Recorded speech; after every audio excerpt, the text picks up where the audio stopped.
जुलाई Saturday, FG towers. Madam, ये रहे वो डॉक्यूमेंट्स जिन पर आपके सिग्नेचर की जरूरत है, शेफाली ने कहा और धीरे से वो फोल्डर्स का बंच सिमरन की टेबल पर रख दिया। इसी के साथ उसने 3 छोटे बॉक्सेस भी सिमरन के सामने रख दिए। जैसे कि उसे इंस्ट्रक्शंस दी गई थी, ये लॉन्च में आने वाले लोगों के लिए गिव अवेज था।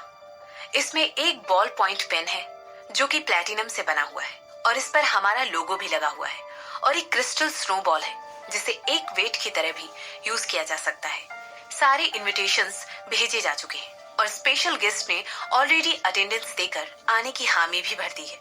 लॉन्च के एक दिन पहले पूरे स्टाफ को भी सारे इंस्ट्रक्शंस की ब्रीफिंग दे दी जाएगी। और ये है प्रोग्राम की लिस्ट जो कि आप आज सुबह के लिए देखना चाहती थी।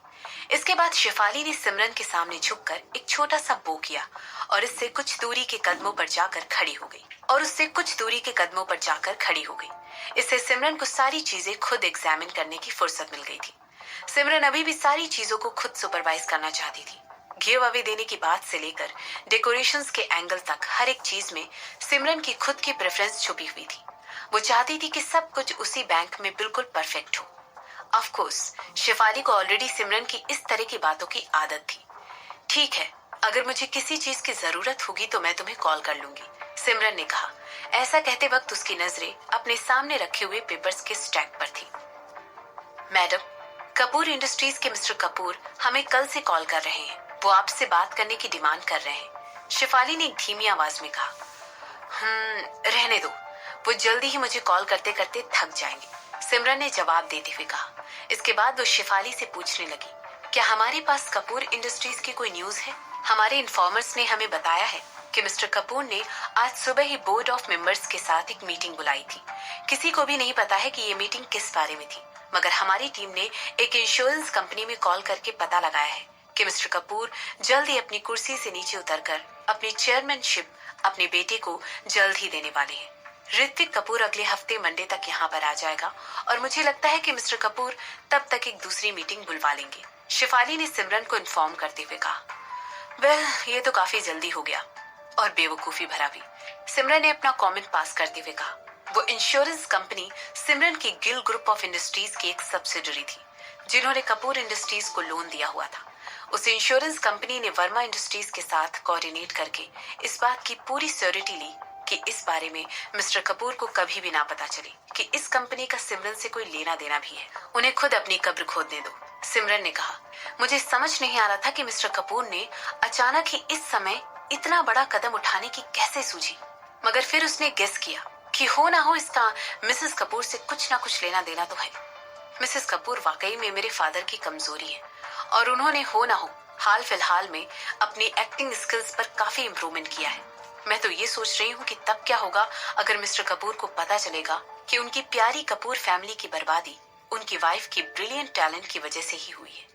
ऐसा कहते हुए सिमरन ने वापस से अपना सर नीचे करके डॉक्यूमेंट पढ़ना शुरू कर दिया। शेफाली ने सिमरन की बातों का कोई जवाब नहीं दिया और उसे दोबारा बो करके वहां से निकल गई। एफजी टावर से कुछ ब्लॉक्स की दूरी पर एक बिल्डिंग में शशांक वो डॉक्यूमेंट्स पढ़ने में बिजी था जो उसकी सेक्रेटरी रूपाली ने उसे पढ़ने के लिए दिए थे।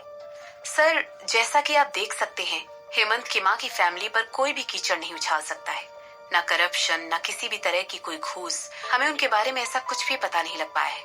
हमारे आदमियों ने उस फैमिली के सारे लोगों के बारे में पता करने की कोशिश की। सारे आदमी ऊंचाई पर खड़े हुए बहुत अच्छे मिलिट्री के लोग हैं। उन्हें अपने कठोर बिहेवियर के लिए पूरे उदयपुर में जाना जाता है और इंडिया के प्रति उनकी शानदार सर्विस के लिए उन्हें कई सारे पुरस्कार भी दिए जा चुके हैं, रूपाली ने शशांक को एक्सप्लेन करते हुए कहा। ये तो एक्सपेक्टेड था, शशांक ने सिर हिलाते हुए कहा। इसके बाद वो आगे कहने लगा, तुमने उस फैमिली के आदमियों के बारे में तो छानबीन कर ली, मगर क्या तुमने उनकी वाइफ्स के बारे में कुछ भी पता लगाया? रूपाली, तुम अपने काम में पीछे चल रही हो। वो सर, मैं पीछे नहीं हूँ, मैं, रूपाली ने शशांक से कहा। क्या ये इस वजह से है कि तुमने अभी हाल फिलहाल में ही शेफाली के साथ डिनर किया है? शशांक ने रूपाली से पूछा, हालांकि अभी भी उसकी आंखें उन डॉक्यूमेंट्स पर ही चिपकी हुई थी। उसे डिनर करना नहीं कहते, ये बात बहुत ही ज्यादा डिसरिस्पेक्टफुल हो जाती अगर मैं उसे अकेले खाने के लिए छोड़ देती, जबकि हमारे सारे बॉसेस एक साथ एक टेबल पर खाना खा रहे थे। रूपाली ने तुरंत शशांक की बात के खिलाफ जाते हुए कहा, क्या डिनर करना था ये? जब भी शशांक और सिमरन कहीं भी बाहर खाने जाते हैं, वो हमेशा अपने साथ शिफाली को लेकर जाते हैं।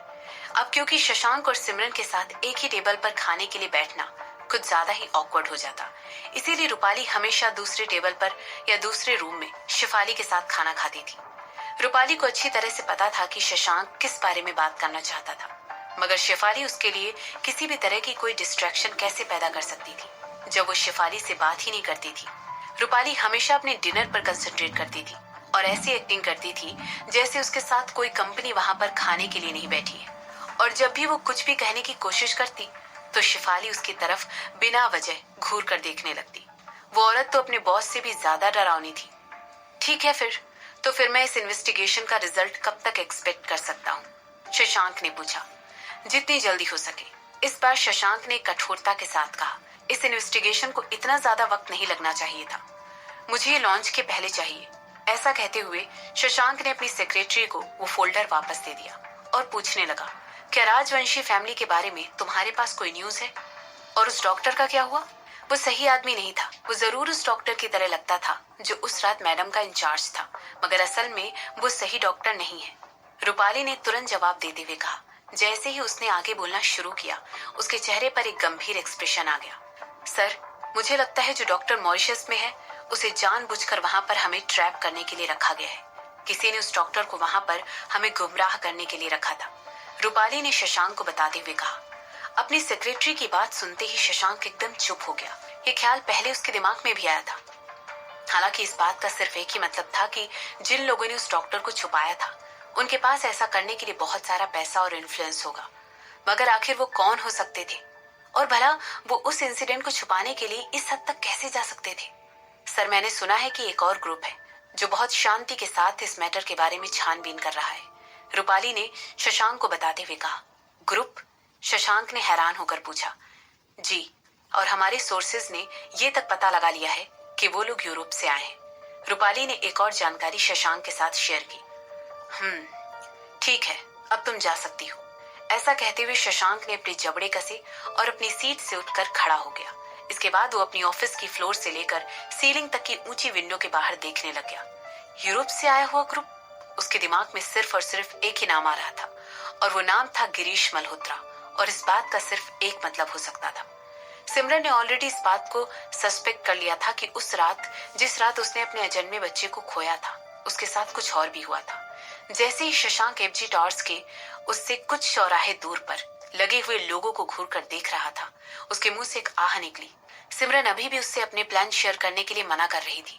यहाँ तक कि उसने अपने अतीत के बारे में भी उससे कभी बात नहीं की, और अगर सच कहा जाए तो उसने उससे इस बारे में कभी पूछा भी नहीं था। उसे पता था कि उन दर्दनाक यादों को पीछे अकेले छोड़ना ही बेहतर था, और यही वजह थी कि वो उससे उसके पास्ट के बारे में बात करने से डरता था। शशांक बस ये चाहता था कि वो खुश रहे, कंफर्टेबल रहे और अपनी जिंदगी का हर लम्हा एंजॉय करे। वो उसे यूं ही पैम्पर करता रहे और उसे पता लगने दे कि वो उसकी जिंदगी में कितने ज्यादा मायने रखती है। इसके अलावा वो उसे किसी भी चीज के लिए प्रेशर में नहीं डालना चाहता था। हालांकि ये पता लगने के बाद कि सिमरन भी उसके साथ यही चीज कर रही थी, उसने कंक्लूड किया कि उन दोनों को आपस में बैठकर इस टॉपिक पर एक ओपन कन्वर्सेशन करनी चाहिए। उन्हें इस मैटर को हमेशा के लिए अवॉइड नहीं करना चाहिए। इसके अलावा वो उनका अजन्मा बच्चा था। अगर किसी ने उसे जानबूझकर मारा है तो फिर उस किसी को इसका भारी दाम चुकाना पड़ेगा।